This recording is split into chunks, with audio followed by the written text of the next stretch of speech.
ধর্ষণ ও খুনের মামলায় এক ব্যক্তিকে ফাঁসি ঘোষণা করল চুঁচুড়ার পক্সো আদালত। Gurap PS case number 441/24, POCSO 71/24 মামলায় 5 বছরের শিশুকন্যাকে ধর্ষণ ও খুনের ঘটনার প্রতিবাদে আজ মহামান্য চুঁচুড়ার পক্সো আদালত এক ব্যক্তিকে ফাঁসি ঘোষণা করল এবং 10 লক্ষ টাকা ক্ষতিপূরণের নির্দেশ দিলেন। এই ব্যাপারে আইনজীবী মৃন্ময় মজুমদার কি বলছেন শুনবো। চুঁচুড়া থেকে প্রবীর ঘোষালের রিপোর্ট। কি নাম? মৃন্ময় মজুমদার।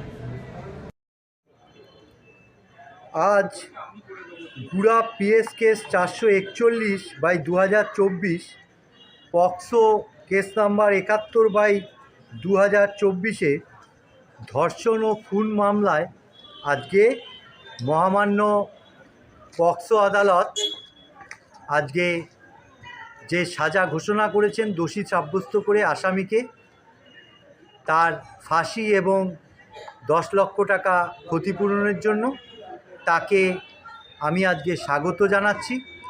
এই মামলার যিনি অভিযোগকারী তার পক্ষে আমি ডিফ্যাক্টো অ্যাডভোকেট হিসাবে আইনজীবী ছিলাম।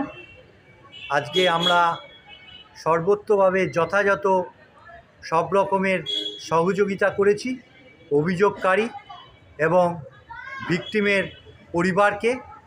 আগামী দিনেও আমরা তার পাশে থাকব।